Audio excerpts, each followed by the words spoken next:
Muy bien. Bueno, buenas tardes. Ahora formalmente.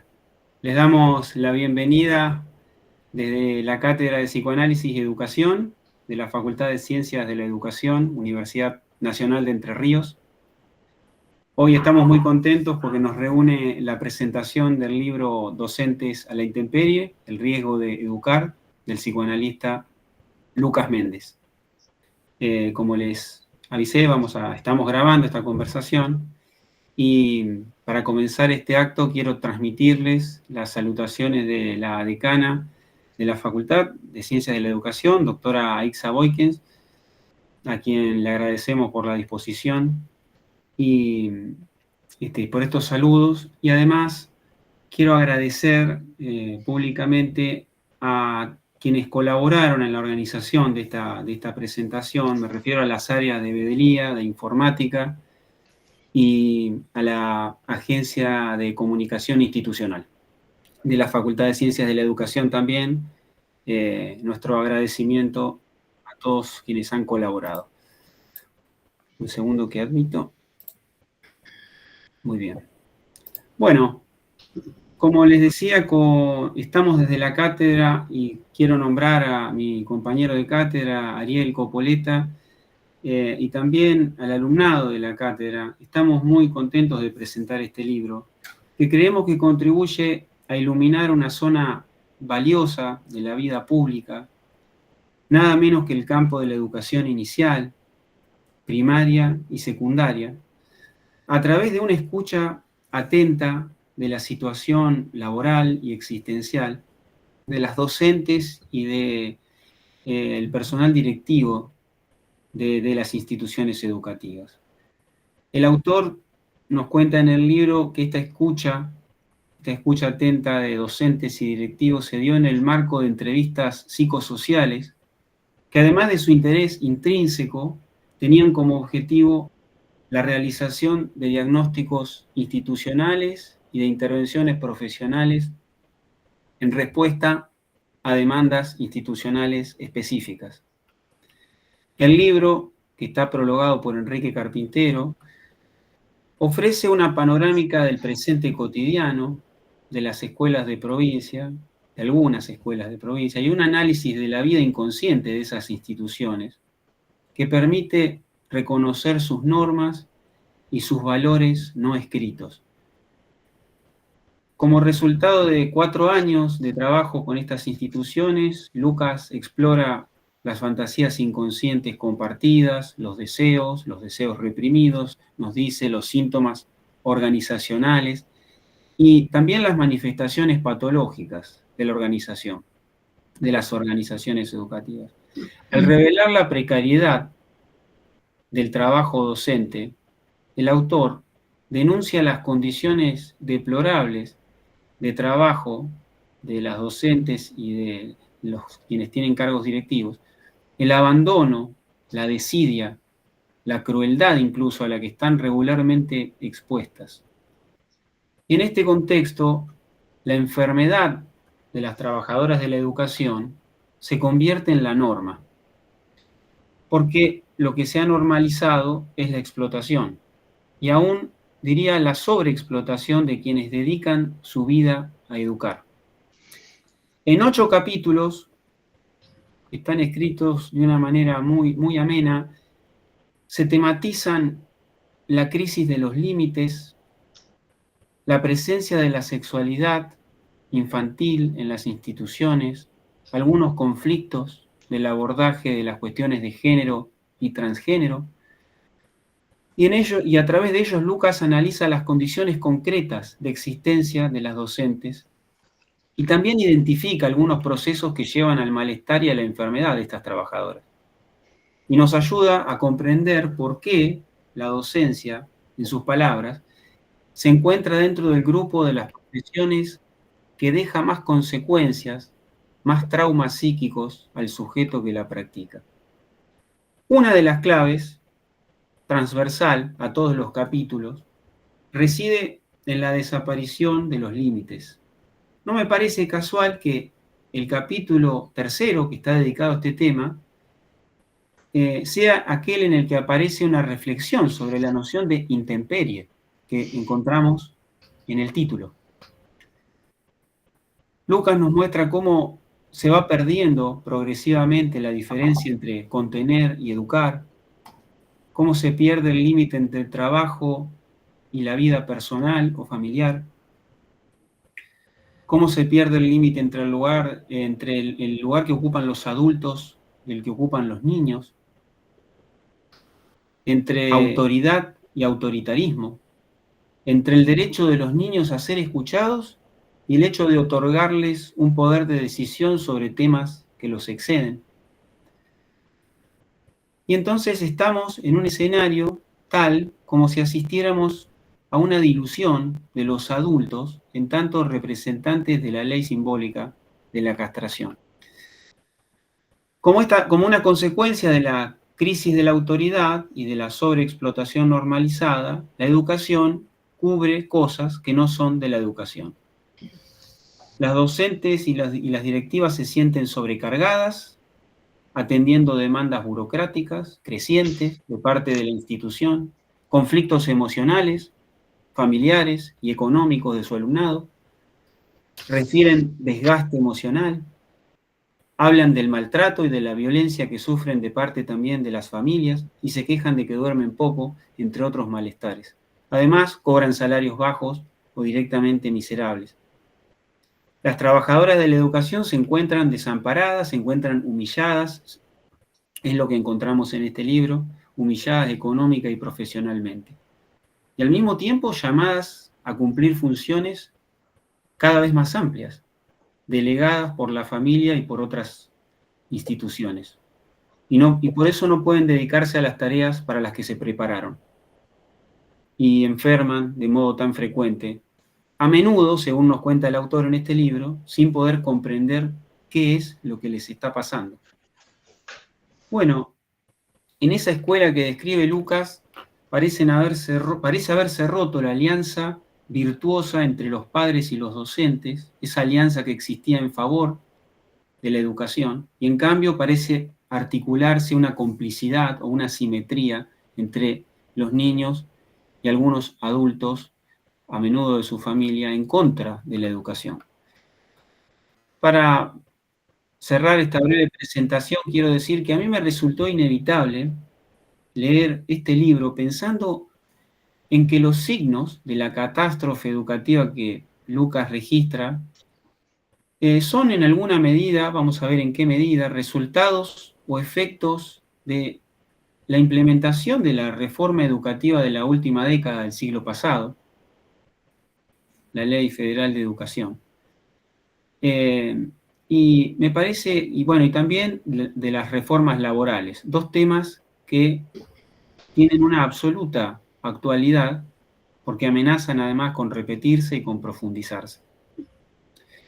De modo que tal vez esta presentación pueda ser la ocasión para pensar en esos procesos que nos trajeron a este presente que Lucas aborda de modo tan claro en Docentes a la Intemperie, el riesgo de educar.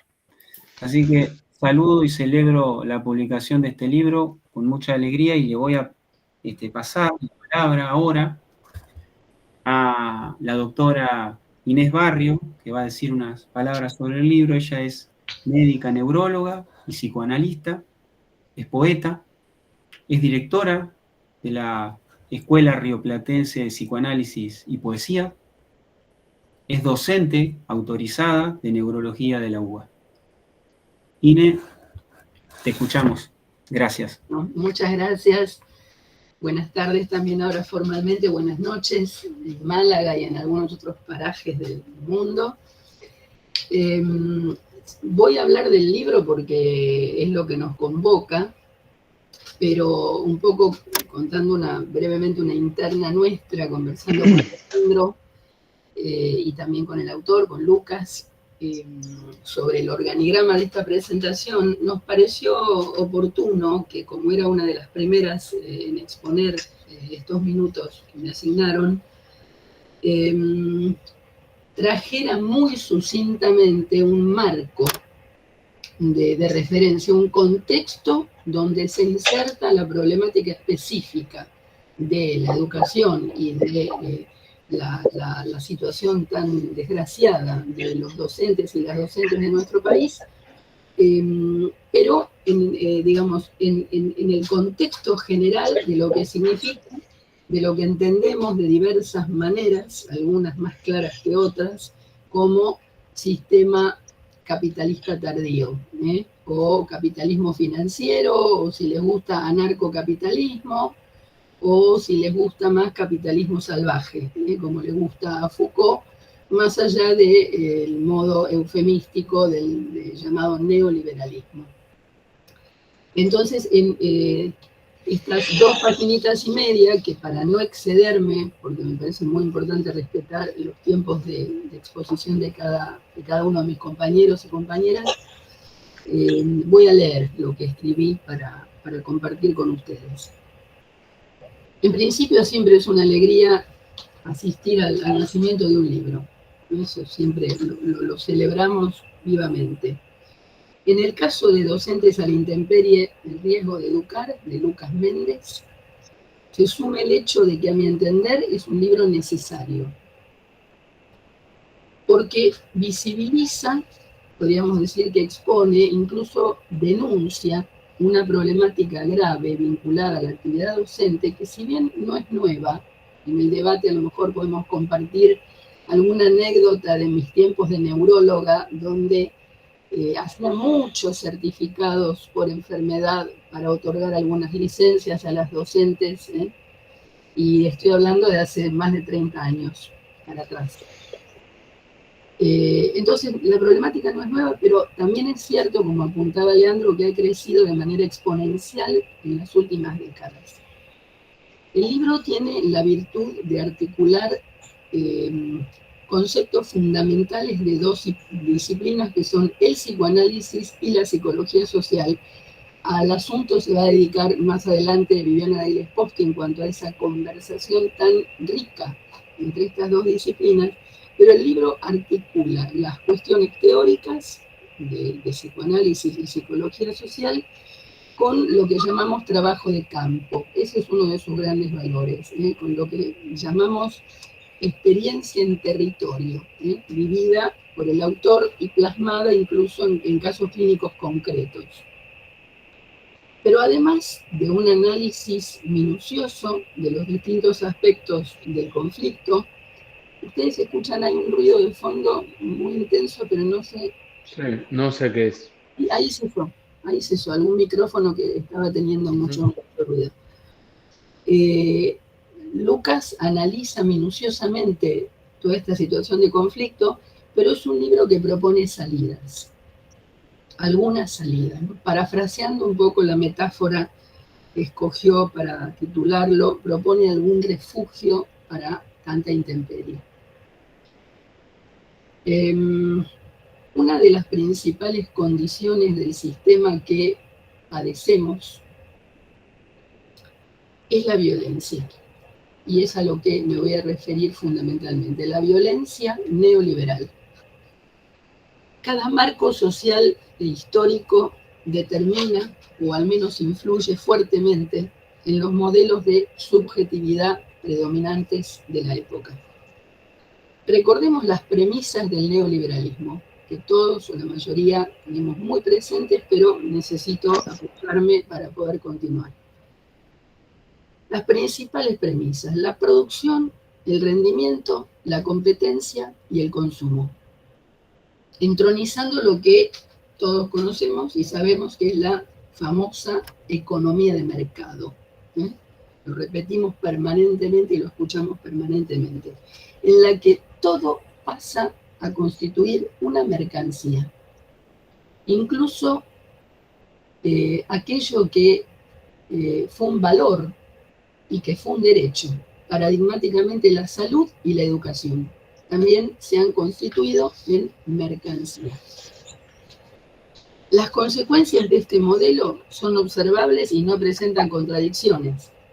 Aumento alarmante de los índices de pobreza e indigencia, concentración obscena de la riqueza, abolición paulatina de las conquistas sociales y laborales, marcado incremento del malestar social, aumento sostenido de las tasas de suicidio explícito y encubierto.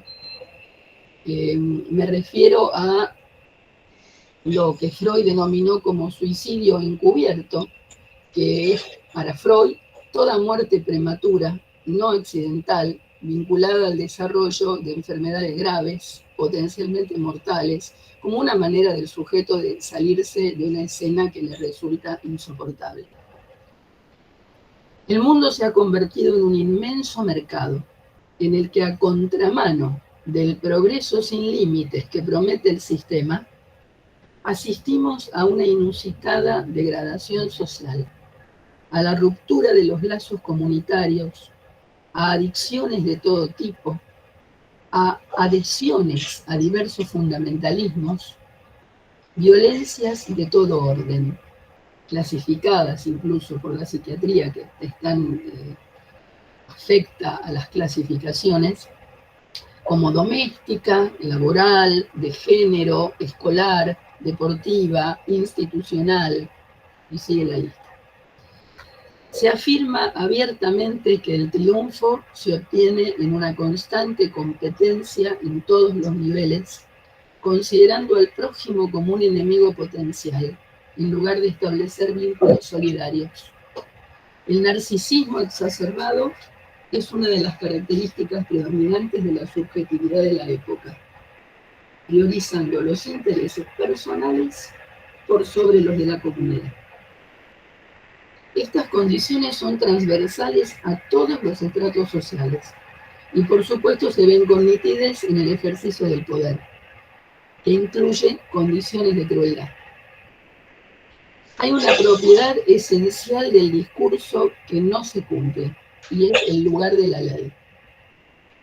Lo que permite deslindar la agresividad, que por razones de tiempo no puedo detenerme, pero es una condición constitutiva del sujeto, la agresividad constitutiva de la violencia, y deslindar un término del otro, es la ley. Violar la ley es aplicar medios agresivos para vencer la resistencia del otro, paradigmáticamente la tortura, en situaciones de abuso de poder, mayormente. Pero, como sabemos, hay muchos tipos de tortura. La violencia está en el origen del poder, pero no es su determinante. Desde una perspectiva vincular, la violencia apunta a anular la singularidad del otro, sus límites, su autonomía. Supone el despojo del semejante. El discurso neoliberal es depredador. Determina el consumo inmediato del objeto y éste va consumiendo al discurso mismo. Sin discurso que sostenga, no hay lazo social o es muy endeble, por lo que termina surgiendo la pura violencia en su feroz retorno desde lo real. Lacan afirma en el Seminario 5, Las formaciones del inconsciente, que lo que puede producirse en una relación interhumana es o la palabra o la violencia. En el sistema imperante está desprestigiado el amor y está desprestigiada la palabra como pacto. De allí la degradación de los vínculos. Hablamos de violencia y surgen en los medios de, irónicamente, colonización masiva, permanentemente noticias sobre el auge del delito. Para el psicoanálisis, ese auge es en gran parte consecuencia forzosa de la exclusión y de la marginalidad a la que el capitalismo salvaje somete al sujeto.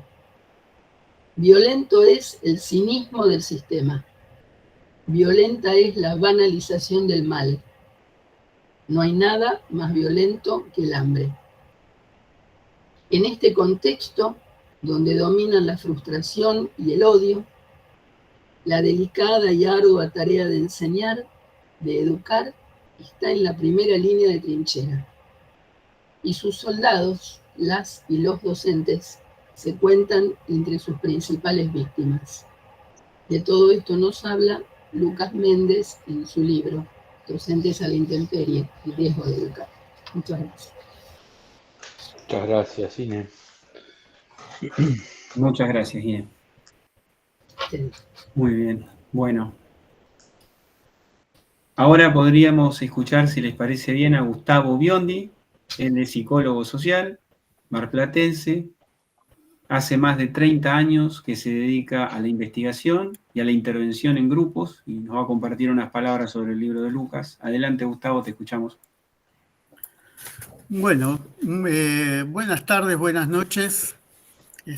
Agradecer, por supuesto, a Lucas, agradecer a la Universidad de Entre Ríos y a esta cátedra que me da mucha alegría que se acerque los conceptos pedagógicos con el psicoanálisis, porque creo que ha estado lo emocional por fuera de los procesos de aprendizaje siempre, y eso es parte de los efectos que vivimos hoy. Quisiera pensar varias cosas junto a lo que decía Inés, es decir, me ahorró un montón de palabras que me permiten además, más allá del análisis de los efectos del capitalismo, de este capitalismo salvaje,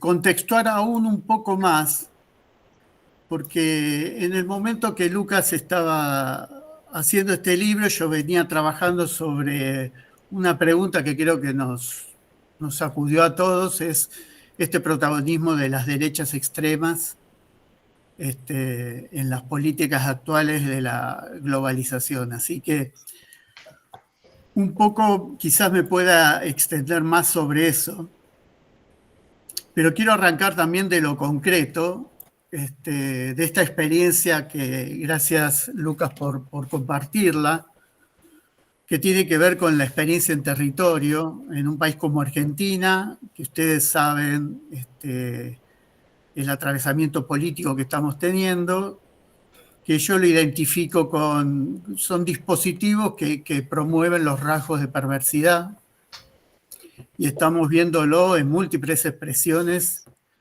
que derraman, si hay algo que derrama en el capitalismo, es la perversión, y derrama también en cada una de las instituciones. Con Lucas compartimos además trabajos en instituciones cooperativas y pudimos ver también cómo se ha desplegado cierta perversidad, digamos, en relación a los fines que tiene cada institución y en relación a las ideas y valores para los cuales están preparados en un primer momento, y cómo esto, a partir de la mercantilización, esto que decía Inés también, en convertir en mercancía todo lo humano, termina pervirtiéndose el sistema y generando esto, ¿no?, de el protagonismo de personas con estructuras perversas, y también la potenciación de los rasgos perversos que tenemos todos, que compartimos todos. Una primera apreciación del libro también tiene que ver con el título, y una pregunta que justamente hace en este capítulo sobre el contexto Lucas acerca de la relación entre desamparo e intemperie. Hicimos intervenciones en escuelas también, en escuelas periféricas acá en Mar del Plata, con equipos de psicólogos sociales, específicamente con alumnos, y también con los equipos docentes, auxiliares. Y hemos podido observar que tanto la intemperie como esta situación de desamparo se vive en cada escuela. El docente es la principal víctima, aunque también los alumnos. Y pensaba esto de la intemperie como una falta de protección desde arriba, de lo que viene desde arriba, ¿no? Porque está asociado a intemperie, a quedar a las condiciones del tiempo, sometido a las condiciones del tiempo en términos climáticos, entiendo yo. Pero desamparo también tiene que ver con esta cuestión de tener una falta de parapeto protector para no caer. Y me parece que los docentes viven ambas.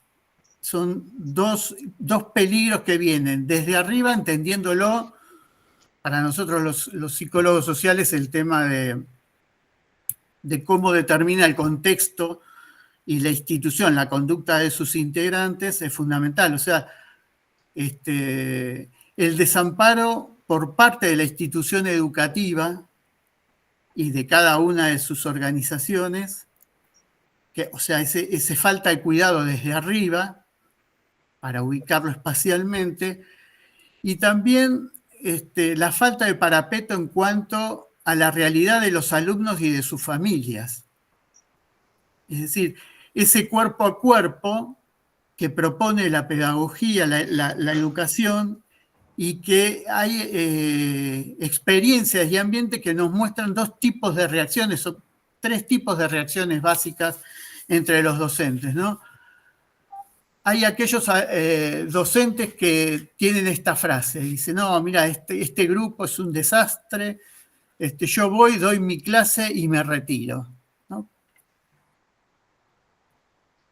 Y después el otro docente que dice, bueno, no solo venimos a hacer una currícula, yo me involucro con la problemática de los alumnos, están viviendo situaciones, y ese docente termina sobrepasado, sobreimplicado de su tarea. Un poco esto lo va describiendo el caso de Valeria, que nombra a Lucas, es tremendo, pero muestra eso también, la falta de parapeto. Y pensaba en esto, ¿no? De qué forma se le pueden ofrecer herramientas a los docentes. Y a partir de esa experiencia, nosotros lo que hicimos fue grupos, durante 3 meses, grupos de trabajo, grupos operativos, con técnica de grupo operativo, con el equipo docente, en algunos plenarios en los que podían, porque en la escuela media es muy complicado, pero sobre todo con los directivos, secretarias, inclusive con el personal auxiliar, acerca de qué les pasaba con lo que pasaba en la escuela. Esa era un poco la consigna. Y de ahí pudimos extraer experiencias bastante interesantes, en el sentido de, por lo pronto, ponerle palabras al sufrimiento, que está muy naturalizado. Experiencias como estar trabajando la directora un domingo en la casa, hablando con la inspectora, porque había que presentar el lunes no sé qué papel, y la hija colgada del brazo, pidiéndole atención, y trabajar sobre esa escena con ellos. O esto de una docente acompañando por una denuncia de abuso de alguna alumna, estando hasta las 10 de la noche de un día de semana. Es decir, esto de la falta de límites, digamos, ¿no? De límites, un poco de esto hablaba Leandro también al principio. El límite, la ausencia de límite entre la vida familiar y la tarea escolar, o la tarea, en ese sentido. Así que entendemos que una de las posibilidades de protección del docente es instalar dispositivos que le permitan nombrar esta cuestión del sufrimiento y armarse como equipo para tener cierto parapeto para no caer al abismo, ¿no? Y cierta cobertura para los cambios climáticos. Así que eso también lo toma Carpintero, esta relación en su prólogo. A mí me resultó muy productiva. Bueno, tengo que explicar además, que no lo hice, que fui docente durante más de 35 años, soy profesor de educación física, y eso tiene una ventaja, que es, primero, no estar todo el tiempo en la misma institución, cosa que es bastante saludable. Y segundo, que me permitió recorrer todas las edades de alumnos. Yo empecé a dar clase en alumnos de 1 año, en jardín maternal. También trabajé, la mayor parte del tiempo se la dediqué a la educación inicial, mi pasión, pero también trabajé en primaria, en secundaria y hasta en nivel terciarios. Y eso me permitió encontrar cómo el sufrimiento y la expresión de ese sufrimiento tiene diferentes formas de abordaje de acuerdo a la edad. y también cómo es el proceso de construcción cognitiva a través del tiempo, del manejo de la ética, de la moral. Así que esa perspectiva me permitió entender mucho sobre lo que es la conducta humana, ¿no? Paralelamente yo venía estudiando y ejerciendo como psicólogo social. Así que después de estos años de trabajo en la escuela, creo que la escuela merece en este momento un trabajo que viene acompañando todo este desfondamiento del que habla Lucas también, de las instituciones, que implica volver a llenarlas de un contenido. Pero ¿qué pasa? Un poco lo hablaba Inés, digamos. Cuando el Estado deja de ser la institución o la meta institución donadora de sentidos, según dice Ignacio Leukovich, a cada una de las instituciones que ampara y que ya no ampara, es el mercado el que gana esa imposición de lógica, digamos, esa posibilidad de donar sentido. Y en ese trabajo que hace el mercado constituye un sujeto apto para el mercado, es decir, un sujeto consumista. El sujeto consumista con todo lo que eso requiere, es decir, un sujeto vulnerable al consumo compulsivo, que pocas veces tiene que ver con su deseo, ¿no? Porque por eso pasa a ser consumismo. Es decir, más que ver con la necesidad de consumir un objeto, que esto es lo que deberíamos hacer todos los seres humanos, practicamos el consumismo en el sentido de satisfacer más que la necesidad nuestra, la necesidad del productor de ese artefacto para poder venderlo. Bueno, a nivel docente, digamos, se vive esto también. Digamos, tiene que ver con esta necesidad imperiosa de obtener los resultados ya, de tener poca tolerancia a la frustración y a la demora. Y sabemos la importancia que tiene la demora entre la presentación de la necesidad, el deseo, y la satisfacción de eso. Es ahí donde el bebé comienza a fantasear y a constituirse como sujeto. Bueno, yo estaría pensando qué es lo que está pasando ahora, donde a partir de un clic parece que tuviéramos todo a nuestra disposición, sin demorar demasiado ni la espera ni la posibilidad de poder contactarnos si eso que necesitamos realmente responde a nosotros o responde a un imperativo del consumo, ¿no? Del consumismo. Con respecto al contexto, no solo la escuela está sufriendo esta especie de dar vuelta, ¿no? Perversidad, viene esto de versus. Versus tiene que ver con dar vuelta a algo, pero perversidad,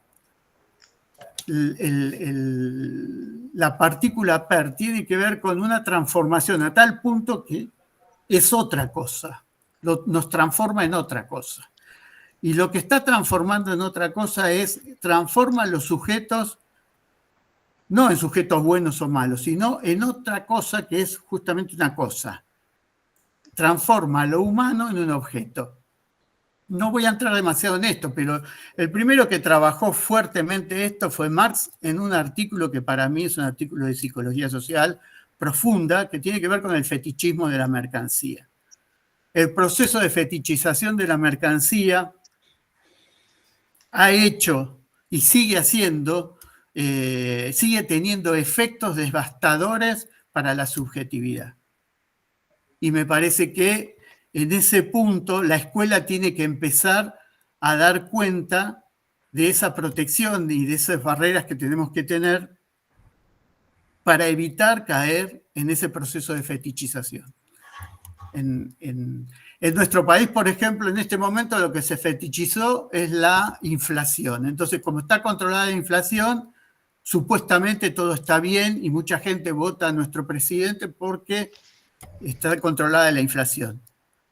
Pero eso es un fetiche, porque en realidad las dificultades para consumir o para comprar las cosas en nuestro país son mayores aún. Hay menor poder adquisitivo, bueno, y los niveles de consumo en general están cada vez más bajos, ¿no?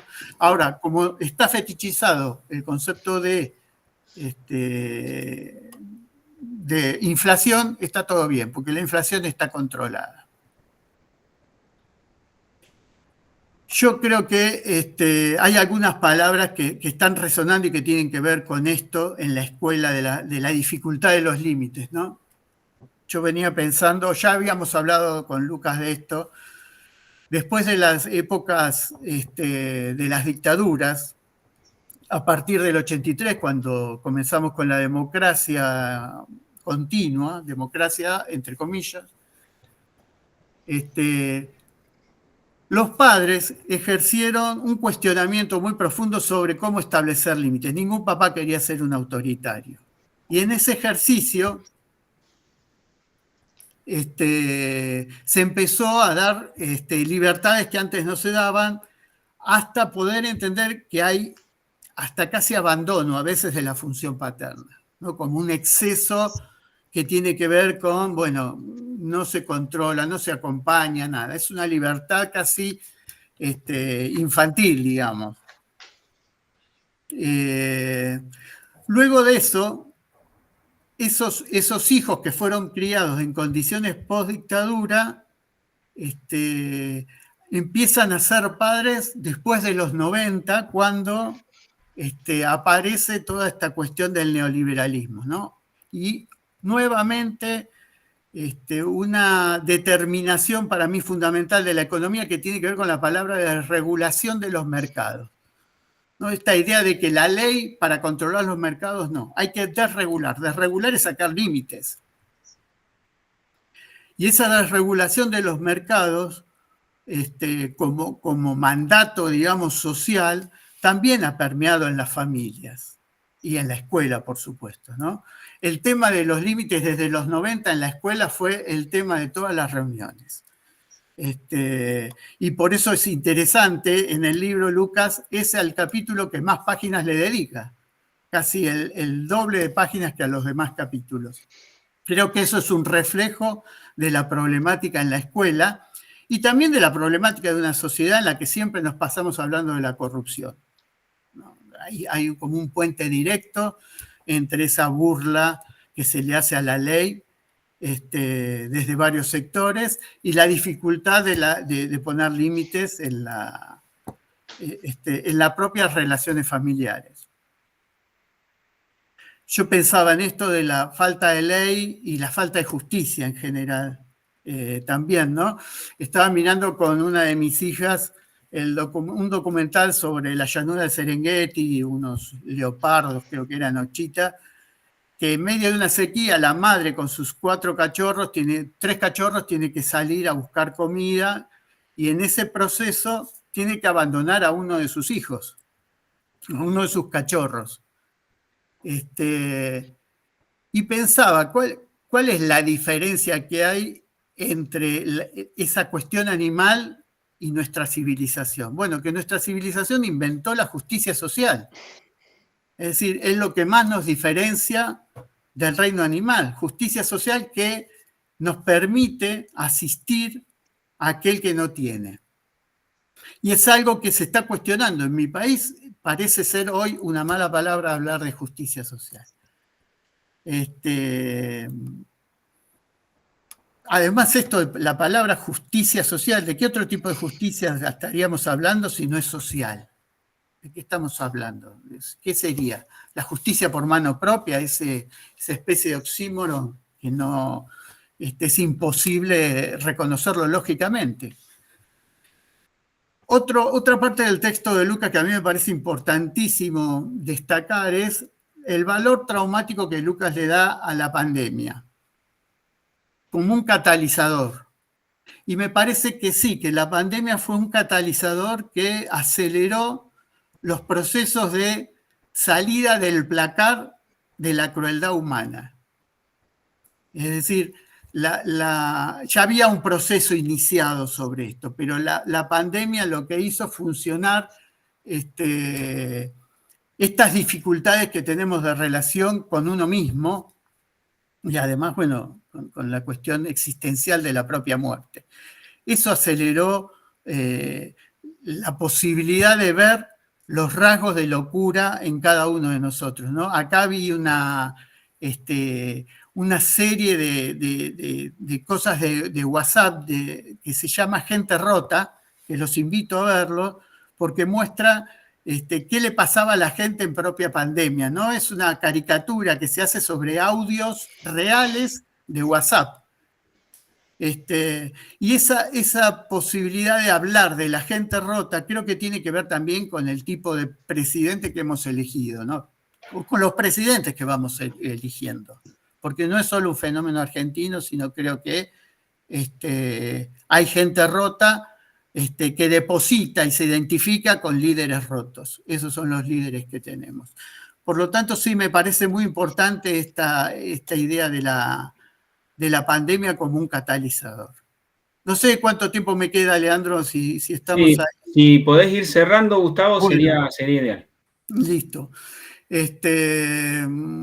Bueno, finalmente, como para advertir esto, ¿no? El proceso de tantos años de docencia también me permitió ver cómo los cambios de época, desde la dictadura, por ejemplo, ver la promoción de conductas autoritarias en la escuela misma, ¿no?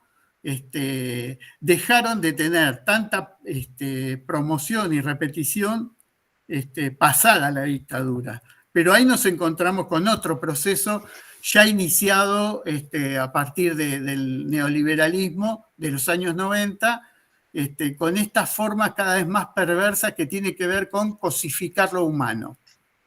Y a partir de ahí me pregunto, si este reemplazo de la ley, digamos, como instrumento de regulación de las relaciones entre las personas, va a ser definitivamente reemplazado por el poder de muerte. Esto que marca Rita Segato en su Pedagogía de la Crueldad, donde lo que se va a imponer es el que se va a imponer es aquel que tiene mayor poder de muerte, ¿no? Y para eso solamente por estos últimos días podría nombrar los ejemplos desde la Franja de Gaza, la posibilidad, es decir, el genocidio frente a Gaza o la posibilidad de que Trump intervenga en la economía argentina sin ningún tipo de sanción o que bombardeen en el Caribe personas que son culpadas de narcotraficantes, aunque sí sean sin pasar por procesos judiciales, es decir, sin justicia, sin ley. Entonces, si esto es el futuro, no podría yo entender cómo se va a regular las relaciones humanas fuera del arco de la ley, de la comprensión de la ley. Gracias. Gracias, Gustavo, por tu intervención. Gracias, Gus. A continuación vamos a escuchar a Viviana Deli Esposti, psicoanalista santafesina, residió muchos años en Madrid y en Buenos Aires. Es autora de diversas publicaciones, por ejemplo, en El Psicoanalítico y en el Diario del Litoral de Santa Fe, entre otros lugares. Pero, perdón, Vivi, ahora veo que está Aixa, te tomo unos minutitos antes de tu exposición y escuchamos la intervención de la decana de la Facultad de Ciencias de la Educación, la doctora Aixa Boykins. ¿Cómo no? Bueno, buenas tardes y disculpas. Buenas tardes, Leandro. Buenas tardes a quienes están presentes, a quienes están compartiendo esta charla. Disculpas por haber llegado tarde, pero resulta que andaba mal internet, así que me tuve que venir a otro lugar que me pudiera conectar.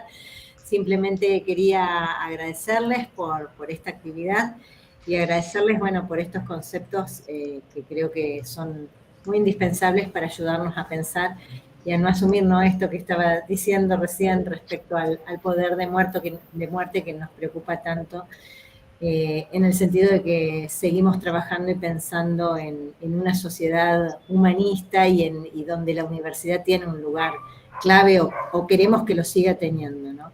Entonces, bueno, celebro estos espacios que nos permiten poner en común y compartir conocimiento para seguir pensando a ver por dónde vamos con otro tipo de propuestas.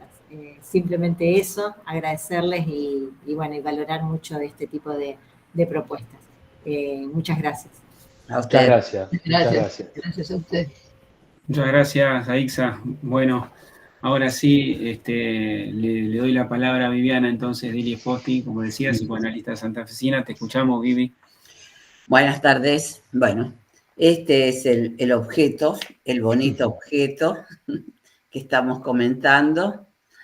Y la gracia de que sea una editorial que publica hace tanto tiempo, que nos ha dejado notas, unas páginas al final para escribir las notas, y yo las he usado para escribir las notas.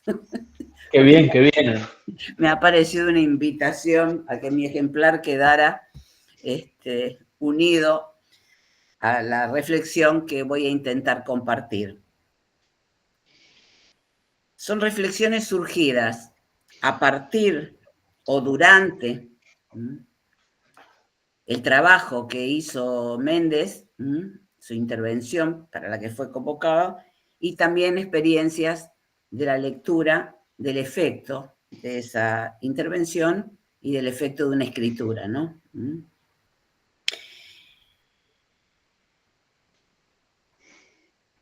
Esto llevó, yo elegí como reflexión que este libro es el efecto de una juntura, que es una palabra que casi no se usa ya, una juntura entre dos disciplinas, no una fusión ni nada que se le parezca, sino un lugar donde, si bien coincidían en Lucas la formación en las dos disciplinas, de qué manera jugaron para que esta intervención fuera lo que fue. Podía haber sido otra intervención, pero fue esta. Entonces la supervisión no era una supervisión al uso, la que hacíamos, puesto que no eran pacientes, pero sí cómo trabajábamos los obstáculos que le hacían los mismos que pidieron la intervención, por ejemplo, que es una cosa muy común a ambas disciplinas. A los psicólogos sociales los llaman para ver cómo arreglan el desaguisado que tienen y después le sacan la gente, no le ponen la gente, y a los psicoanalistas también.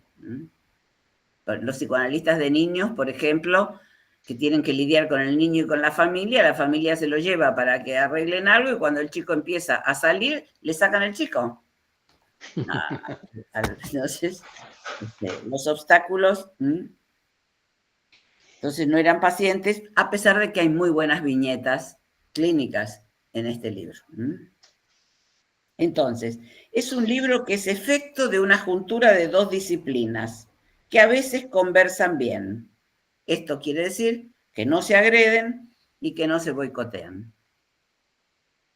Una juntura que no es una fundición, ni tampoco el remanido sintagma de trabajo multidisciplinar, que yo a estas alturas no sé ni lo que quiere decir, porque es un sintagma que ha sido vaciado de contenido,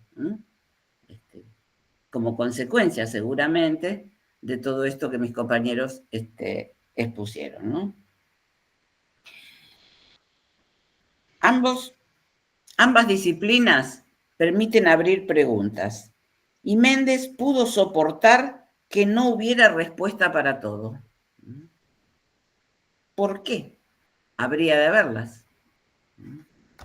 Esa es una ambición del humano que necesita sentido a todo. Una cosa es que nos vacíen el sentido y otra cosa es que todo esté llenito de sentido, porque así nos vamos pipones.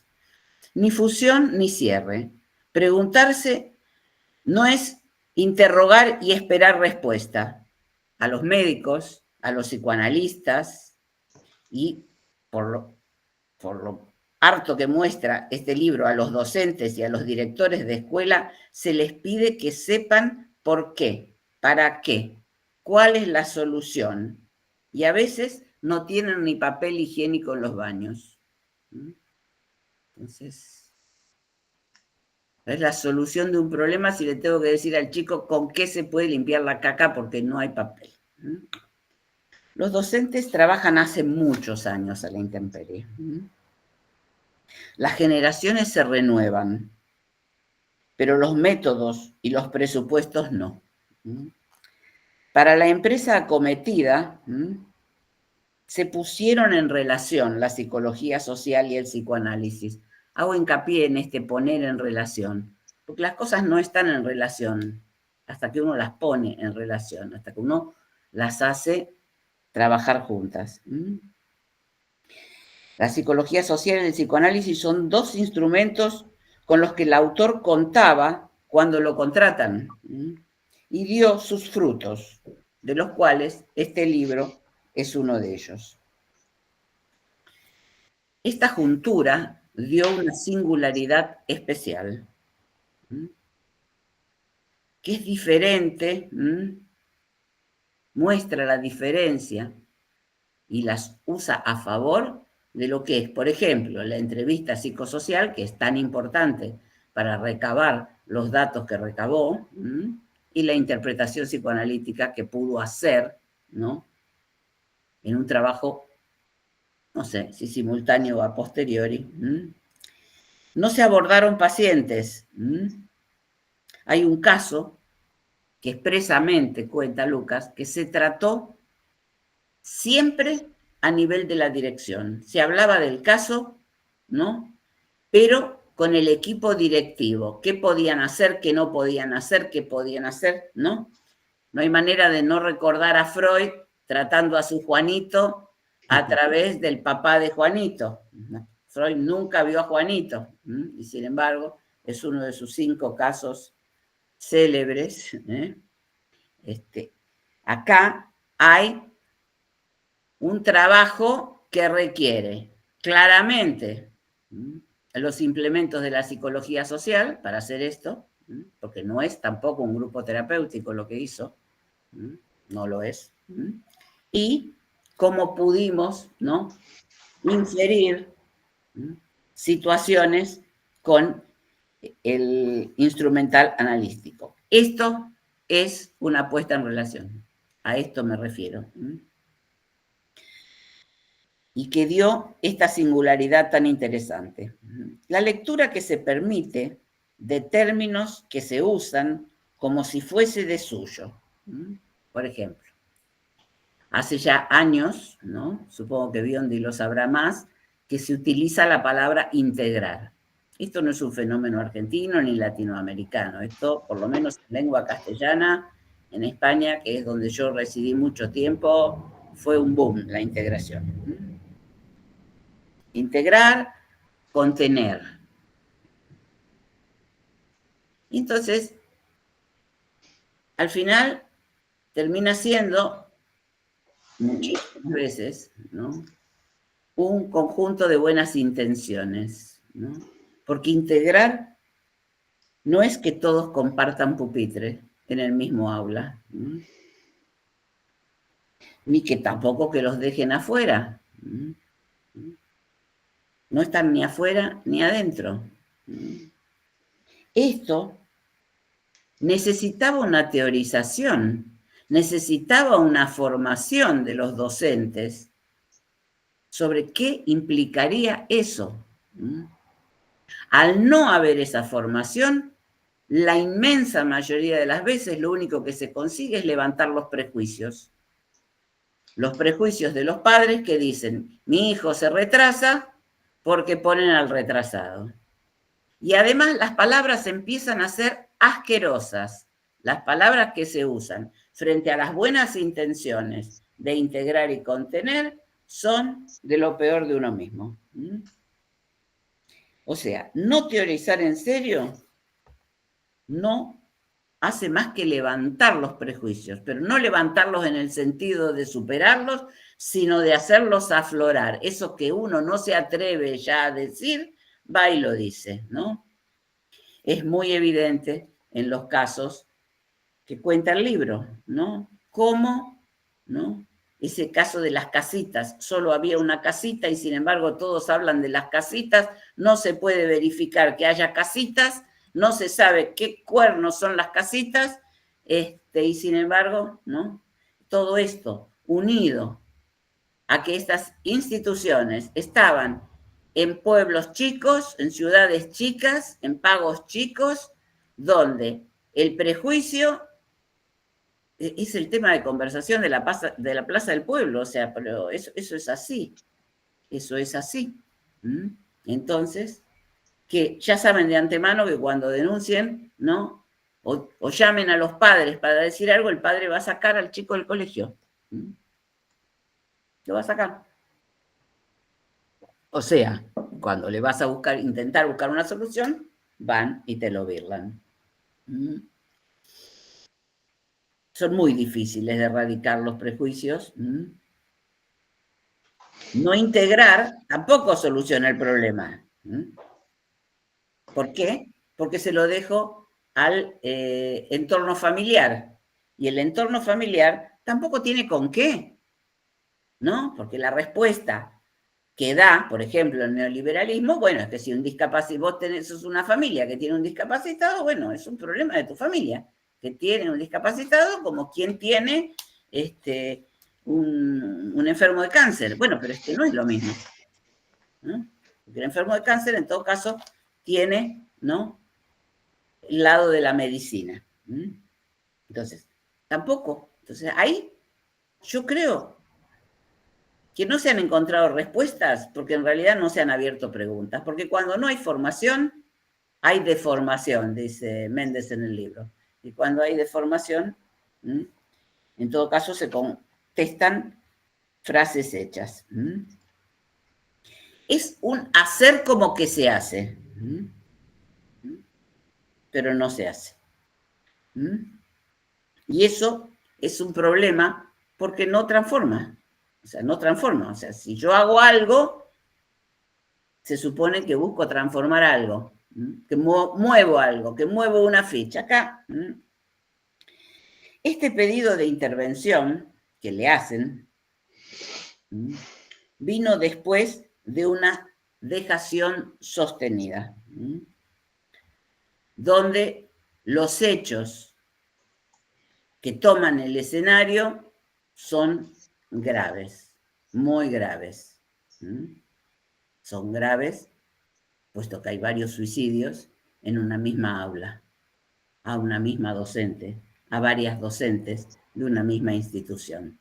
Entonces, se llega a pedir una intervención cuando ya estamos en ese punto, ¿no? Como cuando le llevan a un médico a alguien y el médico le dice, pero ¿cómo no lo trajo hace 3 años? Y qué sé yo pensé que se le iba a pasar. Arréglelo usted ahora.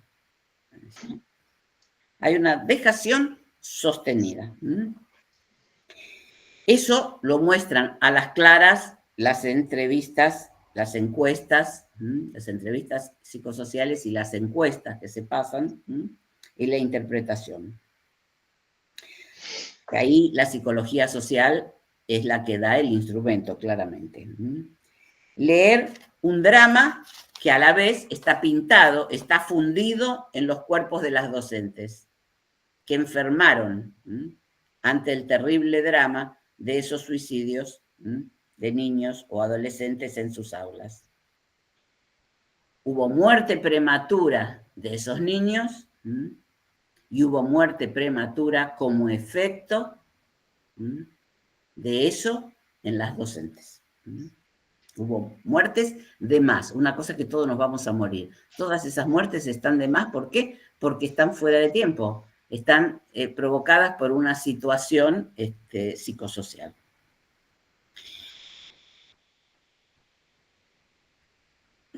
Necesitamos de los instrumentos, en este caso, psicoanalíticos,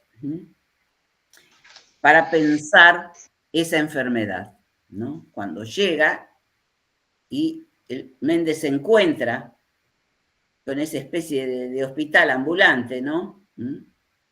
Y luego las consecuencias pasan a ser tan cercanas en el tiempo unas de otras, ¿no? Para poder pensar, bueno, yo claramente no soy psicóloga social, la única que se salvó de las docentes es la que empezó a psicoanalizarse. No es por eso es así, ¿no? Ahí hay un juego con la Verónica, con la palabra, ¿no? Y ella hace una Verónica más en su vida. Esa mujer ya se las ingeniaba para solventar todos los demases que la vida le pedía, y en este caso, ¿no? Ella encuentra un recurso, bueno, por lo menos hasta donde pude saberlo se salvó. Una Verónica más, muy lúcida y muy lucida, podríamos decir, para decir. La formación continua no puede ser un sintagma vacío. Al contrario, debe sostenerse a la letra, como dice Lacan, debe sostenerse a la letra. Eso no garantiza las respuestas a todas las preguntas, pero lo que posibilita y tal vez garantiza es que, que el tedio no gane. Porque si el tedio gana, no se abren las preguntas.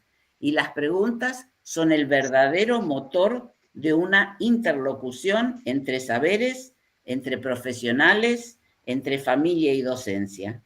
Y eso aportará herramientas más certeras para encarar situaciones y poder atajar dramas como los que propiciaron esta intervención que este libro escribe.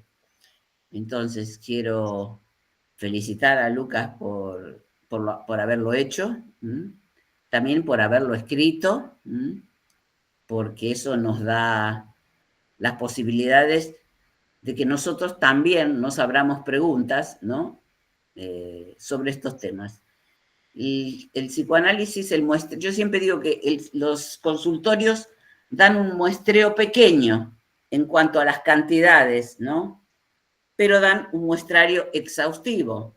En tanto, vemos a las personas durante un tiempo prolongado, una vez, 2 veces por semana, 2 veces al mes, según la modalidad. O sea, no todas las otras disciplinas que pueden abarcar una casuística mayor, sin duda, ¿no? Incluidos los hospitales, pueden entrar tan a fondo. Sin embargo, cuando hacemos un corte, sea de cómo están los comercios, de cómo está la economía, porque tenemos 5 comerciantes, 5 empresarios, pero hablamos con ellos toda la semana, durante un año, bueno, creo que esas 2 posibilidades que Lucas se dio para poder intervenir y que implementó, dieron como resultado, bueno, algo valioso y singular. Hasta aquí. Ahora lo dejo. Gracias. Gracias, Vivi. Muchas gracias, Viviana. Bueno, ahora sí escuchamos al autor, Lucas Méndez, y después de escuchar al autor vamos a abrir una ronda de preguntas, así que ya pueden ir preparando, seguramente han estado apuntando cuestiones para preguntar. Bueno, Lucas Méndez es psicoanalista y es analista institucional, miembro de la Escuela Rioplatense de Psicoanálisis y Poesía y de la Asociación Española de Psicoanálisis Lacaniano. Es fundador de la consultora de grupos, bueno, y autor de Docentes a la Intemperie, El riesgo de educar. Así que, Lucas, te escuchamos sobre tu obra. Bueno, muchas gracias. Es un honor para mí haber escuchado a mis compañeros, compañeras, compañeros y estar acá hablando para ustedes. Escribí algo que lo voy a leer para no irnos muy a lo lejos, muy por las ramas. Tenemos un ratito más de sala. Quiero empezar agradeciendo a este espacio, a la Universidad Entre Ríos, a la Cátedra de Psicoanálisis y Educación que lleva adelante Leandro Drivet. Un especial agradecimiento para él por toda la gestión que hizo para hacer posible el día de hoy. A Inés, a Gustavo y a Viviana, que son compañeros, maestras y también parte de la historia que me trajo hasta este libro. No son meros presentadores, son parte de mi historia, por eso quiero también ubicarlos a ellos acá. Gustavo es alguien con quien aprendí a mirar a la sociedad sin ingenuidad, con la crudeza y la ternura que solo un psicólogo social puede sostener al mismo tiempo. Inés es mi maestra, pero también es una gran poeta. Con Inés aprendí que el psicoanálisis no se enseña, se transmite. Y esa transmisión muchas veces se parece más a la poesía que a la teoría. Y Viviana, que es mi otra maestra, me enseñó sobre la potencia y a entender que las pérdidas no son derrotas. Así que estar acá con ellos me hace sentir estar en casa. También un especial agradecimiento a Enrique Carpintero, que prologó el libro, una voz indiscutible del psicoanálisis, con quien desde ya hace varios años tenemos un grato intercambio de material psicoanalítico y material político. Bueno, y empecé a pensar docentes a la intemperie mientras escuchaba a docentes en jornadas de trabajo, escuchaba la angustia que les producía no saber qué hacer, no saber cómo pensar situaciones que se habían vuelto cotidianas, pero que nada tenían que ver con la formación con la que ellas se habían preparado. No tenía la intención de escribir un libro sobre educación, lo que quería era pensar ese malestar que escuchaba. Un malestar que encontraba en las palabras de las docentes, en los cuerpos, en sus silencios, en las licencias médicas, en el cansancio con el que llegaban a las reuniones. Lo que aparecía una y otra vez era el cuerpo como superficie de inscripción del capitalismo salvaje. No un cuerpo individual, sino un cuerpo social, enfermo de exigencia, de control, de autoevaluación permanente. Y en ese cuerpo, el de las docentes, aparecía algo que me interpeló profundamente. Una tristeza sin causa aparente. Una especie de agotamiento del deseo de enseñar. En el libro propongo leer la tristeza como un síntoma de la época. El neoliberalismo no solo transforma las economías o los sistemas educativos, transforma las formas de subjetivación. Han cambiado las formas de sufrir, dijo Ignacio Leuckovitz en 1999, haciendo una lectura correcta de lo que vendría. El capitalismo salvaje nos vuelve emprendedores de nosotros mismos, gestores de la marca personal, competidores en lugar de compañeros.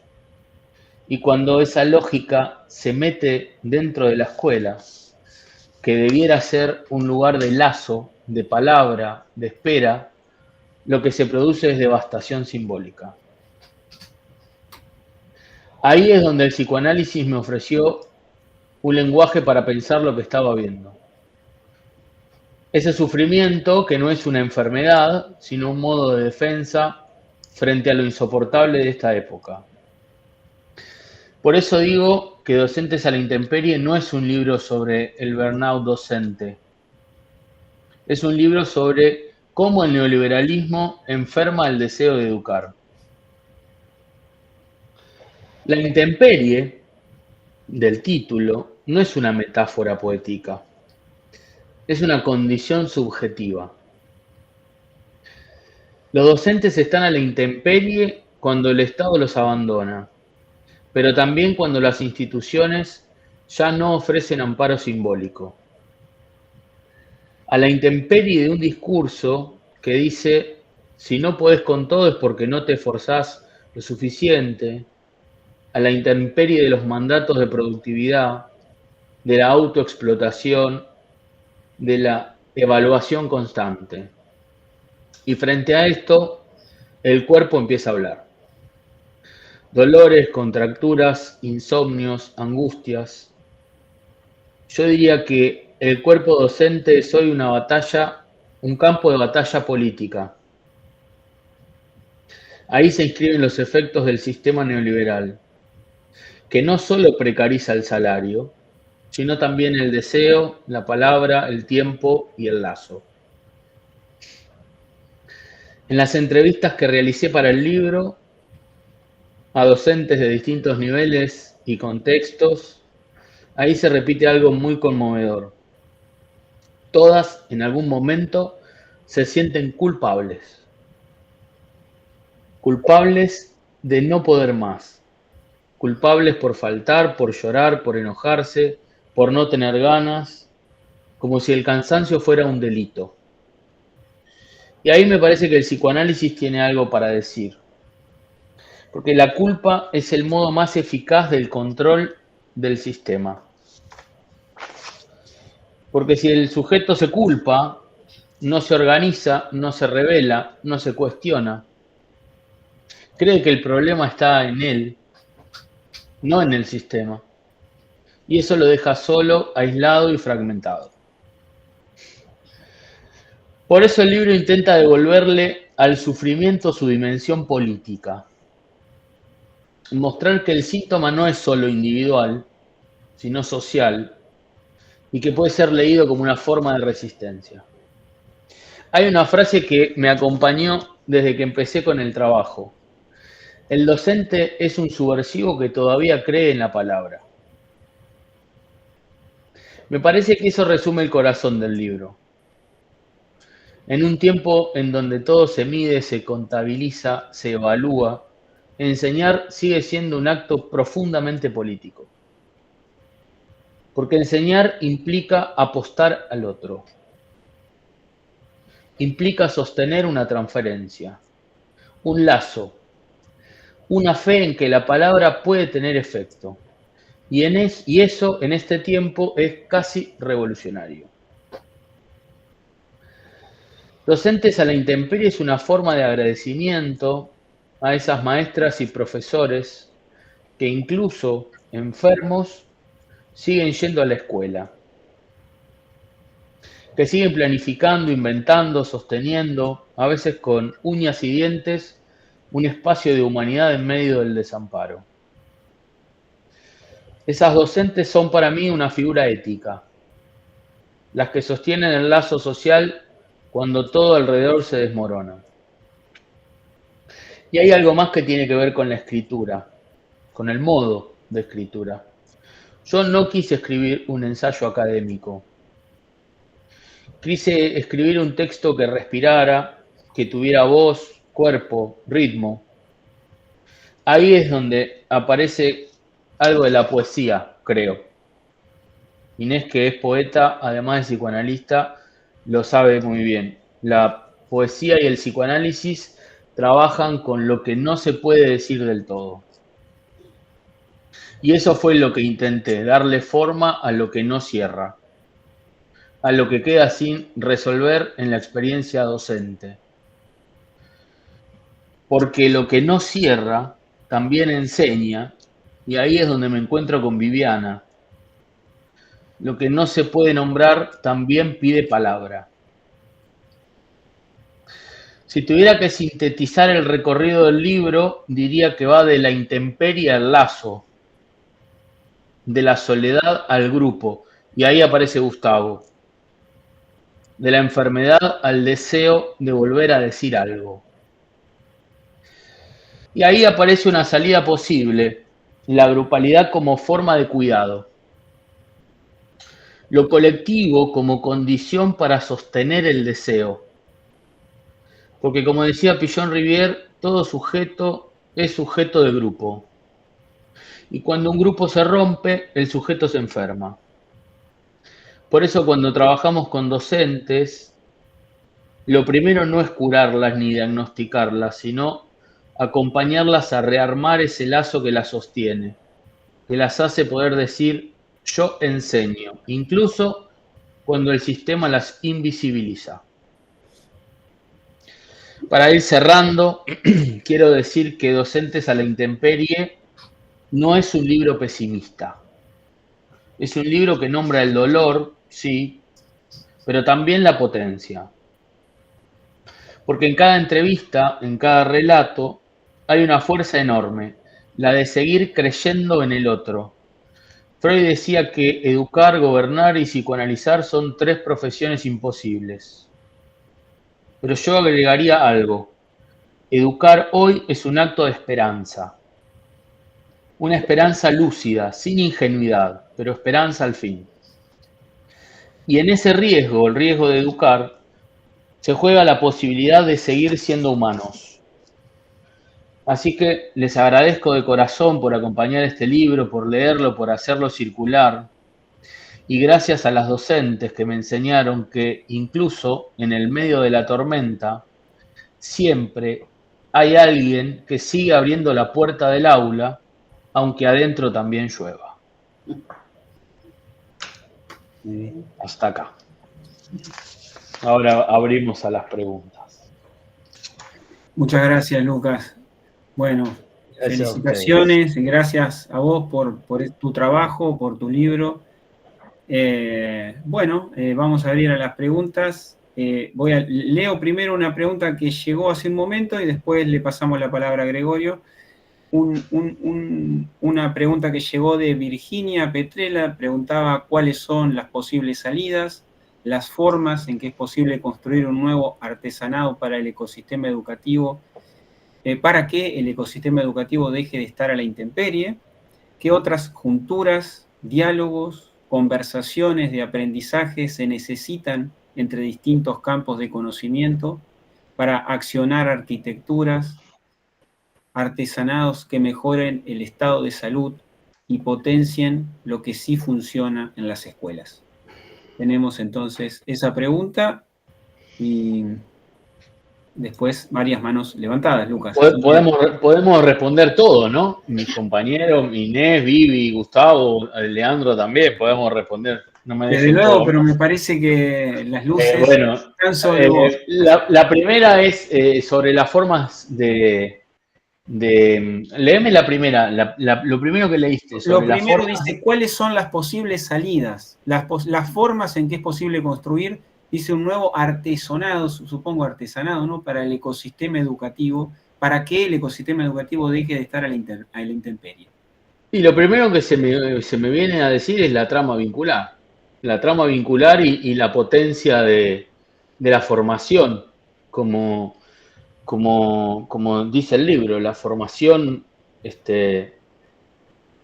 formarse para que no se deforme, que es una frase que yo tomo, pero no es mía, es de Vivi, de Elie Posti. Formarse para que no se deforme. Me parece que es eso, ¿no? La trama de lo vincular, el lazo, rehacer el lazo, porque lo que el sistema... en lo que el sistema está empecinado es de romperlo, de partir el lazo, de dejar, como decía Leuckovitz, a los sujetos montados sobre islas que están desancladas, que por ahí accidentalmente se chocan en esa deriva, pero que es un accidente el encuentro, se chocan y siguen cada uno por su lado. Me parece que la potencia es esto, ¿no? Es lo colectivo, la trama, ¿no? El entramado vincular. Y ahí, una vez hecho el entramado, el conocimiento. Formarse para que no se deforme. Yo creo que es por ahí. No sé si mis compañeros, ¿qué piensan ustedes? No sé si alguien quiere complementar o prefieren escuchar otras preguntas. Yo podría agregar un poco la experiencia que hemos tenido, profundizar en esa experiencia con el trabajo en grupo periodizado durante 3 meses con el equipo docente de una escuela secundaria periférica, digamos, es un poco a lo que apuntaba Lucas, es decir, incluir dentro de la escuela esta posibilidad de contención, pero también de formación permanente en función de los casos particulares que se dan en la escuela, para conformar un grupo que funcione con cierto grado, cierta capacidad de amparo al trabajo docente. Esto específicamente en lo que es la institución educativa. Y por otro lado, trabajar sobre las condiciones sociales que produce esto. A mí me parece que es momento de favorecer la construcción de un nuevo sujeto político, que ya no es la clase trabajadora, es la humanidad. Digamos, me parece que hay que ir pensando a la humanidad como un sujeto político, porque lo que está logrando el mercado con esta disolución de vínculos es destruir y cosificar a las personas. Va por esos dos lados, ¿no? Específicamente en esta institución y la acción política, es decir, la lectura política de los hechos cotidianos. Gracias, Gustavo. Ahora le paso la palabra a Maya Valentina Ferreira, que tiene una pregunta. Hola, buenas tardes. Hola, Valentina. Yo soy estudiante de Ciencias de la Educación, me encuentro acá en el marco de la materia de Psicoanálisis y Educación. Mi pregunta es cómo o por qué creen que un docente puede resistir o sostener su rol a pesar de este estado de intemperie, y si creen que tiene que ver más con una cuestión de las demandas del sistema capitalista, de bueno, mantener un hogar, comer, sostener una familia, o si creen que hay otros deseos, sentidos o significaciones que también entran en juego a pesar de lo demás. Buenísima la pregunta, gracias. A mí me parece que hay un poco de las dos cosas. Sí, ¿Cómo, Inés? no, quería decir que, visto y considerando las condiciones, ¿no?, que están más que expuestas y evidentes a las que está sometido el docente, debe haber seguramente un gran deseo en juego, ¿no? Porque si no fuese así, se escogerían otras actividades menos riesgosas. Esta Sí, es totalmente. arriesgada, ¿no? Así Totalmente. que debe ser un deseo poderoso. Trabajar para el sustento, hay otras opciones menos comprometidas. Sí, más económicamente rentable. Además. Claro, además. Yo te cuento, digamos, yo como profe de educación física te hablo ahora. Abrir la puerta de la sala para invitarlos a los chicos a jugar es algo que es impagable. Es decir, el afecto de los alumnos, y principalmente te digo jardín de infantes, pero en general el afecto de los alumnos sostiene cualquier cosa. Y eso uno lo sigue extrañando. Después están las vicisitudes institucionales, pero creo que lo que sostiene ahí es la relación con el alumno. Bien, Una gracias. cosa más querría decir al respecto. Claro, eso explica también de alguna manera el abuso sobre estos dos actividades paradigmáticas que son la salud y la educación, ¿no?, donde recae el sistema con toda su ferocidad, porque también se especula mucho en la vocación médica, ¿no?, porque esa misma idea a la que se refería Gustavo respecto de abrir las puertas para que los niños salgan al recreo o para que entren a adquirir algún saber, es la que tiene un médico cuando logra ayudar en el sufrimiento de un paciente, ¿no? Entonces, claro, se hace hincapié en que la vocación, ¿no?, puede llegar a contrarrestar todas las situaciones de maltrato, destrato, Claro. pues llega a las situaciones de abuso que todos conocemos, ¿no? Así es. Gracias. Gracias a vos, Maya, por la pregunta. Tenemos una pregunta también de Josefina Miloco. Hola, buenas tardes a todos y a todas. Hola, Josefina. Bueno, también como Maya, mi compañera, estudiante de psicoanálisis y educación. Y bueno, contarte, Lucas, que tu libro me vino muy bien en este momento de mi trayecto formativo porque logró trastocar muchas temáticas y preguntas en las que vengo escribiendo e investigando para otras materias. Y un poco mi pregunta va, bueno, como algo más puntualizado en el capítulo 7, en el último relato, que es el de Valeria. También por uno de estos temas que estamos tocando en otro seminario, el tema de la contención emocional. Entonces quería como que podamos particularizar un poco más en ese relato y te quería preguntar si vos pudiste ver, si pudieron ver qué implica esa contención, qué significa, qué acciones o particularidades concretas, qué se contiene, cómo se contiene, bueno, como para profundizar un poco más en ese relato tan fuerte que era el de Valeria. Bueno, gracias por lo que dijiste, Josefina, sobre el libro y sobre esas puertas que te abrió en el caso de tu formación. El caso de Valeria lo conozco y lo seguí y lo sigo de cerca. Y la verdad es que no hubo contención en términos concretos.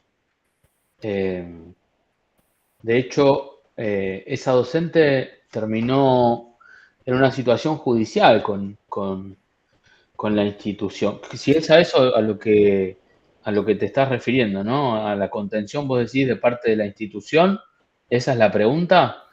Claro, en realidad mi pregunta es justamente cuando ella habla de contención, poder como indagar un poco más a qué se está refiriendo, como qué es eso que Sí. se viene a contener y también cómo sería esa contención. No, cuando ella habla de contención es desde su lugar como sujeto, desde su lugar privado, no encontró contención institucional, sino todo lo contrario. Más que contención institucional, encontró una amenaza en lo institucional. Y eso fue lo que, desde lo que ella percibe, desde lo que ella cree, es lo que le termina produciendo la afectación que le produce, ¿no? Es un caso, en realidad, todo ese caso, no solamente el de Valeria, el de las otras dos docentes y el de las chicas, era una escuela nocturna que terminaron muertas. Es un caso que tiene cinco muertes, ¿no? Un caso en una escuela que tiene 5 muertes en un mismo aula, en una misma institución.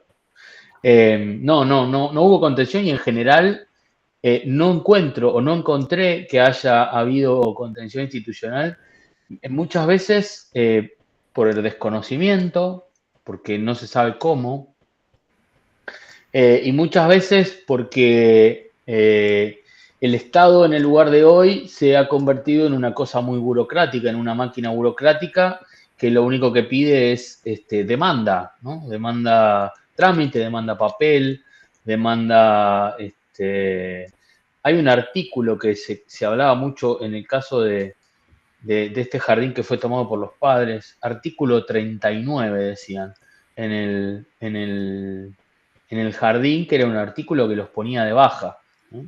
Se tomó el 39, se tomó el artículo 39.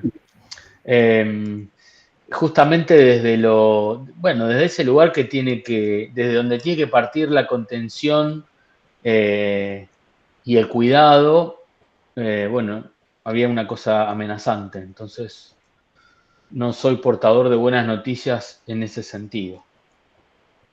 Así, Lucas, quería solamente acotar para quienes todavía no han leído el libro, que estaban recién hablando del caso de Valeria, que es el caso de una docente que por diversas situaciones que ya estuvieran adelantando, llegó a perder el cabello y que en ese momento la ART le informó que su condición no justificaba la licencia, ya que la pérdida de cabello no se consideraba una enfermedad profesional. Me pareció eso en el libro algo que pinta en un solo caso mucho de la crueldad de la organización del sistema de trabajo en el capitalismo tardío al que se estuvo haciendo referencia en reiteradas ocasiones en esta reunión, simplemente para poner un contexto para quienes no hayan leído aún el libro. Si les parece, escuchamos la pregunta de Noelia con Beth, que está con la mano levantada. Sí, claro. Buenas, ¿cómo van? No sé si me ven. Hola, Noelia. Sí. Sí, te vemos. Yo al igual que mis compañeras, estoy estudiando Ciencia de la Educación, estoy en la cátedra de Leandro, de Derivet, y yo para puntualizar más que nada en el capítulo 3, a mí me llama mucho la atención porque hay una parte que habla sobre la construcción de los límites y la falta de los límites. Y yo comprendo la relación que se hace entre la familia y la escuela, pero yo fui una típica adolescente rebelde, tenía una adolescencia muy complicada donde los límites no fueron instalados o no fueron impuestos, como se quiera decir, y eso me llevó a tener distintos episodios, he estado presa, he estado en un auto robado, demás cosas, y yo por ahí como que me pregunto, o sea, en este marco de lo que es, los límites y la relación entre la familia y la escuela, ¿qué lugar le dan a la agencia o a la gente juvenil, a los adolescentes que están dentro de la escuela con esa misma, con el tema de los límites? porque también hay una verdad de que hay una autoridad que es paralela entre los mismos pares, entre los mismos adolescentes, en donde capaz tu propio par tiene una autoridad sobre vos y los límites se pueden llegar a desdibujar. Y en mi caso, en mi grupo de amigos, lo que había pasado en ese entonces fue que el límite fue la muerte. Entonces, ¿de qué manera se construye como esta autonomía a partir de los límites?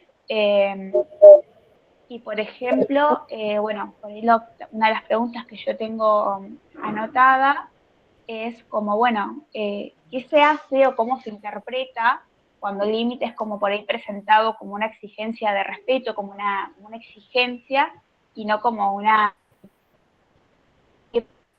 Yo contesto.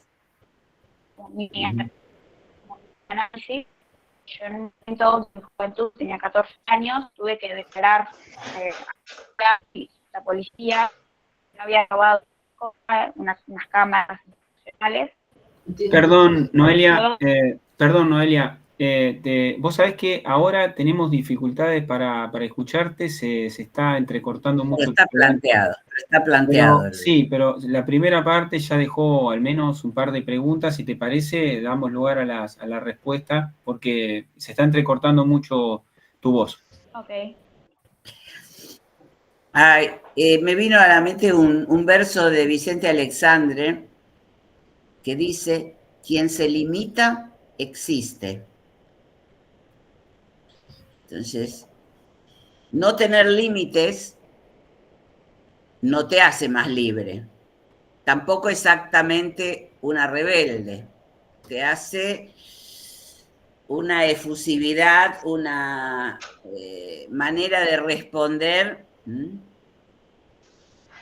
que en la medida en que esos límites se instalan, uno puede existir, ser de una manera, sí, con límites. Es que sin límites no hay. Sin límites vas o a la cárcel o al hospicio o a la muerte, como estos casos de ese aula, ¿no? Donde se aula nocturna, ¿no? Los límites son fundamentales, ¿no? Hoy a la tarde hablaba con un padre de un niño que le dio problemas, la verdad, que desde siempre. Ahora, es un padre que se ocupa, ¿no? Que busca, que consigue, que trae una terapeuta, que se pregunte, dice, yo me hago cargo, es mi hijo, ¿qué voy a hacer? Es chiquito el nene, ¿no? La madre piensa que el nene va a ser ya un delincuente profesional, cuando el pibe a lo mejor tenía 3 años y medio. Entonces, todas cosas que yo creo que pesan también, ¿no? Los significantes que hablan del niño antes de que el niño los entienda también pesa, porque si hay algo que los niños están pendientes de lo que dice la madre. La necesitan. Entonces, ¿de qué manera entablar los límites? Bueno, antes se dijo, ser padre es ser padre. Puedo llevarme bien con mi hijo, puedo ir a ver un partido de fútbol con mi hijo, puedo ir a comprar ropa con mi hija, pero sigo siendo la madre, no su amiga.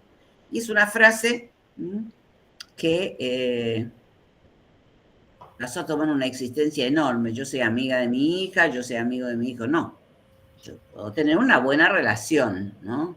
Pero tiene que haber un límite. Sin límite, el chico no tiene posibilidad de desarrollar su propio deseo. Al final, está todo el tiempo bajo una demanda que lo vuelve... Después los medican, casi nunca pueden prestar atención. Los chicos sin límites son estos chicos que terminan medicados a los 7, 8 años por el trastorno de atención, porque eso también es no acepto el límite de que tengo que escuchar al profesor 40 minutos. Es así. Y me distraigo. Entonces, es un problema y de salud al final. El sistema no puede. El sistema también recibe una gran demanda. Las docentes, en tanto parte del sistema, reciben una demanda de más, ¿no?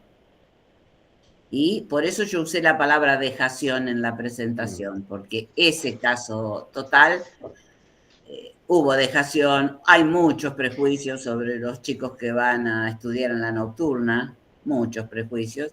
Y también es cierto que hay lugar para la droga, que es otro de los lugares, ¿no?, que al no cubrirse con la educación suficiente, y la droga entra más fácil. Eso no es un prejuicio, esa es la evidencia bastante sistemática que se encuentra. Entonces, trabajar, los chicos que a veces hacen así, los pibes, clic, clic, y entran más rápido, no son como los adultos que tenemos callos. ¿No? Los pibes por ahí hacen clic, clic, y entran, y el chico empieza a ser más feliz, porque sabe lo que sí y lo que no. La prohibición te dice, esto no, a la vez que te dice, pero esto sí. Entonces, no es... límites no es sinónimo de represión, y eso está bastante contado en el libro. Los límites no son la represión. Por eso están a veces muy mal vistos. Porque se pasó como decía Biondi antes, se pasó de un sistema totalmente represivo a un sistema totalmente laissez-faire. Y bueno, entonces no va. Son muy importantes. Creo que el capítulo es muy importante por eso, porque es un drama bastante serio en salud. Bueno, ahora si quiere Lucas o Inés o Gustavo complementar, pueden hacerlo, pero les adelanto que tenemos esta presentación pactada hasta las 19, de modo que nos quedan 14 minutos, y por eso les voy a pedir especialmente que esfuercen su poder de síntesis para que podamos escuchar a las preguntas y a todos los que quieran. Ya estoy hecha. No, gracias, Vivi. Gracias, Vivi. Bueno, tenemos Estefanía, había levantado la mano, y también Gervasio. Primero Estefanía, me parece. Y Gregorio fue el primero que levantó la mano. Sí, pero no está más la mano levantada, no sé, a lo mejor... ¿Te fuiste, Gregorio? Te aburriste, no te dimos primer paso. ¿Fuiste? Bueno, ¿qué va a hacer? Levanta la mano si así lo quiere. Por ahora tenemos entonces a Estefanía Ramírez, estaba primera, no sé si... Sí. Sí. Bueno, lo mío es más que nada, buenas tardes, también soy compañera de las chicas que venían preguntando, alumna del profesor Leandro, Cátedra Psicoanálisis y Educación. Y bueno, yo quisiera preguntarle a Lucas, me pasa respecto de cuando voy a las escuelas a hacer mis observaciones, como cierta apertura de la escuela, quizás que es porque es seleccionada por mis docentes o algo similar, pero noto cierta apertura. ¿Y cómo fue tu indagación para llegar a estas problemáticas, o cómo te diste cuenta de estos síntomas que sí están todos utilizados en tu libro? Es verdad, se visualiza, se ve eso. Sin embargo, hablas mucho sobre la vocación, el costo de ser docente hoy. Entonces quería preguntarte por eso. Bueno. Eso, que me cuentes un poquito. Ok, buenísimo. Se escuchó un poco entrecortado, pero de lo que entendí se voy a responder. Gracias, Estefanía, por la pregunta. La apertura o el ingreso al campo de trabajo fue a partir de la demanda de intervención. Una serie de colegios se encontraron, de escuelas, de jardines y de colegios, se encontraron con que posteriormente a la pandemia, la demanda de intervención fue que había situaciones áulicas que los docentes no tenían herramientas para poder trabajar eso. Entonces me pidieron una intervención con los docentes exclusivamente. Yo no trabajé con niños ni con alumnos adolescentes, siempre fueron docentes y equipos de trabajo.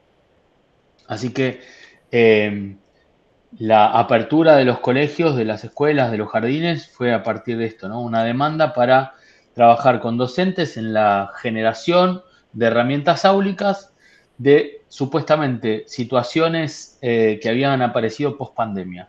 lo cual era así en un porcentaje, pero también en otro porcentaje había situaciones con las que me iba encontrando que tenían muchos más años que los años de pandemia. Entonces, también fue una situación provechosa para poder trabajar, por ejemplo, cuestiones de género, ¿no? Dentro de los colegios primarios o de los colegios secundarios, que bueno, que hasta ese momento no tenían posibilidad de trabajarse porque había desconocimiento de ciertas situaciones. Y en tanto como fui interpretando, bueno, justamente eso, una interpretación a partir de la escucha, a partir de intervenciones, de entrevistas psicosociales, a partir de grupos de trabajo, a partir de grupos de reflexión, de trabajo con las docentes, por un lado, equipos directivos por el otro, en una mistura de equipos directivos y docentes. Bueno, a partir de hacer circular la palabra, ¿no? De hacer circular también el deseo en ese sentido, es que fui escuchando y recabando información, interpretando, pensando, supervisando con Viviana, pensando la problemática y bueno, y así terminé, no sé si entendiendo, porque no terminé de entender, pero sí empezando a entender, que me parece que es esto, el libro, es como una pregunta que se abre entendiendo que, bueno, que todo no se puede. Ahí, eso. Bien, gracias Lucas. Gervasio Riera. Sí, bueno, yo también soy de la Cátedra de Educación, Psicoanálisis y Educación, y con respecto a lo que contestaba Viviana antes, quería saber, tal vez no hay un solo motivo, pero ¿cuál creen que puede llegar a ser el momento en que se pasa de esa crianza totalmente restrictiva a esta sin límites? Y si creen que juega un papel en las redes sociales y el hecho de que la crítica pública, si se quiere, esté más al alcance. Bueno, Vivi, vos estabas pipona, pero me parece que te toca responder a vos, porque te toma a vos. Estaba hecha, no pipona. Bueno, estabas hecha. Todavía voy a salir a cenar. A ver, evidentemente los ciclos sociales, bueno, vamos a hablar de la Argentina, o sea, vivimos de golpe de Estado, yo me crié de golpe de Estado en golpe de Estado. Es así. Inés también. Terminaba uno, empezaba otro, ¿no? Éramos chicas. Pues. Entonces, fue toda una etapa de gran represión social y también dentro de los colegios se veía eso, ¿no? Cuando eso pasa, se pasa a un desmadre. A un desmadre o a un miedo a parecer autoritario, ¿no? La autoridad es una cosa, ser autoritario es otra cosa. Por supuesto que padres autoritarios hubo siempre, madres autoritarias hubo siempre, sigue habiéndolas, ¿no? Aunque a veces cambien un poco los modos de dirigirse al hijo. Sí, me dirijo más suavemente, pero guay que no haga lo que yo quiero. Entonces, ahí donde los padres no pueden castrarse a sí mismos, ¿no? Y tratar de entender la singularidad de su hijo, ahí hay un exceso de autoritarismo que no redunda en un límite. Porque al contrario, eso genera más ganas de rebelarte, como decía antes la joven que intervino, ¿no? No sé si coincide en algo lo que ella contaba con esto que estoy diciendo. Bueno, eso es como periodos sociales muy claros, ¿no? O sea, después de límites excesivos, que no eran límites, que eran sencillamente palos, a un... Ya nadie nos hace caso a los psicoanalistas con que los chicos tienen que dormir en su cama. Y es más, somos unos antiguos increíbles cuando decimos esto. Pero los chicos tienen que aprender a dormir solos. Y van a llorar, y van a tener miedo, y te van a jorobar la noche, pero el niño tiene que aprender a dormir solos. Y es obligación de los padres enseñarles a los niños a dormir solos. Bueno, ese es un lugar de límite, al cual nadie nos hace, o casi nadie nos hace caso. Ya no pueden dormir los padres porque los chicos los patean, porque no importa. Esas camas parecen grupos terapéuticos. Duermen con 2 hijos, son así. Son como grupos terapéuticos, tienen 2 o 3 hijos y claro, las camas, viste, cada vez las hacen más grandes y además le hacen las cunas de colecho y se impone a demanda del niño. Y Freud dice que la demanda del niño es insaciable. Entonces yo no entiendo cómo los pediatras dicen a demanda del niño, pero dicen a demanda del niño. Bueno, ese es un lugar del límite. Hay muchos que no podemos, en los minutos que nos queda, abarcar, pero ese creo que pinta un momento social grave. Yo creo que grave porque, bueno, porque el chico tiene que aprender a dormir solo. Vivi, al respecto quisiera un minuto acompañar lo que acabas de decir. Es cierto, nos hacen poco caso. Hoy a la mañana, en una reunión, en una sesión, la primera de la mañana de hoy, muy temprano, hablamos toda la sesión con un papá de esta situación de su hijo de 6 años pasando a la cama. Lo que pasa es que hay un discurso a contramano del discurso psicoanalítico que cobra mucho, cada vez más potencia y más valor en la sociedad, que no es ingenuo, que forma parte de la propuesta del neoliberalismo, que se contrapone. El que dice que no, que esa demanda y que el niño necesita esa ternura y ese espacio. Entonces, claro, lo que nos dicen los pacientes es, pero ¿y qué hago con todo lo que dicen otras terapias? Porque la psicóloga de mi mujer le dice que sí, que duerma con nosotros, ¿no? Y entonces no es tanto que solo no nos hacen caso, sino que tienen, ¿no?, mensajes contradictorios adentro de la cabeza que no son ingenuos. O sea, que vamos a producir unos cuantos esquizofrénicos adolescentes dentro de 10 o 15 años. Sí. Sí. Yo no pienso poner una gota más en eso, pero... Ay, bueno, pensé que íbamos a estar un poco más relajados con el tiempo, pero creo que esto es señal del éxito de la presentación, de que el libro ha suscitado un gran interés. Y hay una pregunta más de Maya que quisiera que pudiera formularla, aún si queda sin respuesta y nos deja trabajando. Así que, Maya, te escuchamos. Dale, Maya.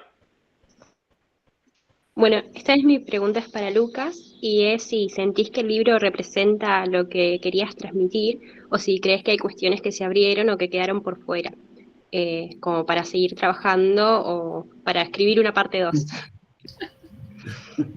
Chao, Lucas, estás en el horno. Parte 2. Dale un sándwich. Con un capítulo sobre los docentes de la universidad también. Te vamos a pedir. Bueno,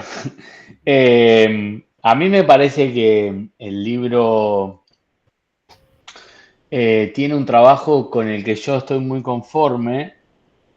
Me hubiese gustado seguir escribiendo 1000 páginas más, pero no se puede. O sea que la pregunta es ambigua, porque estoy conforme y no estoy conforme, ¿no? Me pasa eso y tengo que convivir así con eso.